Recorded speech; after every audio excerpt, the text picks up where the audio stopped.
Welcome to The Explainer. Today we are tackling, well, the biggest mystery of them all, the story of us. So let's just dive right into it. Think of this as the ultimate cold case, the story of our earliest ancestors. The clues? Well, they're buried deep in the earth, they're encoded in the way we live today, and we are going to piece them all together, one clue at a time. To crack a case like this, we first have to understand our main tool, and that's history itself. See, history isn't just some boring list of dates and names. The word actually comes from the Greek for inquiry. It's not just about what happened, it's about how we know it happened. It's an investigation. So just like any good detective, a historian has a toolkit, and this toolkit is all about understanding two things: time and evidence. Let's open it up and see what we've got inside. Okay, first things first. We've got to understand the scene of the crime, specifically before and after someone wrote the first words down. Everything before writing, we call that prehistory. Everything after writing, which started about 5,500 years ago, that's when history as we know it begins. And believe me, that one single invention completely changed the game for how we investigate our past. Next up, just like in any real investigation, we have to separate the raw evidence from what the experts think about it. Primary sources, those are like the fingerprints at the scene. They're the original objects, the direct evidence from that specific time. Secondary sources? Think of those as the detective's final report, all the books, articles, and documentaries that analyze that evidence. And here you can see what I mean. It really makes it tangible, right? It's the difference between the actual clues and the case files. So, a Roman coin dug up from the ground, that's a primary source. But a documentary you watch about the Roman Empire, that's a secondary source. Now, both are incredibly valuable, but they tell us very different parts of the story. And really, when you get down to it, these detective skills are about so much more than just history. They're absolutely essential for getting by in our own world today. I mean, learning to look at sources, to tell the difference between a fact and an opinion, that's a crucial skill for understanding, well, everything. All right, now that we have our toolkit, let's tackle our first major mystery. Let's see how these tools help us piece together the incredible story of where we all came from. And for this, we're going to have to wind the clock way, way back. Now, when we look at all the evidence, two main explanations for where humans come from really emerge. There's the creationist theory, which is rooted in faith, and it suggests that a supernatural being created humans.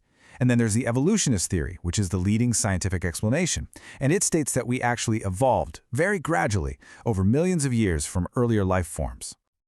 So, if we follow that evolutionist thread, scientists place us in a family called the hominids. And the key trait for this whole group, the one thing that literally set our ancestors on a brand new path, was bipedalism. Just the simple act of standing up and walking on 2 feet, well, it freed up our hands and it changed absolutely everything. In this timeline, this shows the major players in our evolutionary story. First, you have Homo habilis, or handyman, the first to shape stone into tools. Then comes Homo erectus, the upright man, who really mastered walking. And finally, Homo sapiens, wise man. That's us.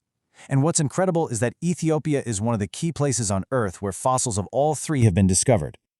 So, we've started to figure out our origins. The investigation now turns to the next big question. How did we go from these scattered groups of hominids to building the incredibly complex societies we have today? How did we build this world? Well, this massive jump forward is what we call the Stone Age. And it was all defined by one key skill: our growing, incredible ability to make and use tools. We can break it down into 3 main parts: the Old, the Middle, and the New Stone Age. And each phase marks a major leap forward in our technology. For most of human history, life was purely about survival. You were hunting and gathering whatever you could find. Your most important skill was making tools out of stone. But then, during that New Stone Age, the Neolithic Age, something revolutionary happens. We start to settle down. Which, of course, leads to a really fundamental question. Why? What prompted this huge shift? What on earth made our ancestors give up that nomadic life of wandering and hunting to start creating permanent towns and then, eventually, entire states? Well, historians think it was probably a mix of a few big things. Maybe large religious centers started drawing people together. Or, maybe all the extra food from farming required new ways to organize people to manage it all. Or it could have just been the power and wealth that came from controlling important trade routes. And this is what all those early societies were slowly evolving into, the very first organized states. You have a specific territory, an organized government, and the power to rule yourselves. I mean, that blueprint, created thousands of years ago, is still the foundation of our entire world today. So, as we wrap up our investigation, we've seen how historians use inquiry and evidence to piece together our own origin story. And it kind of leaves us with one last big thought to chew on.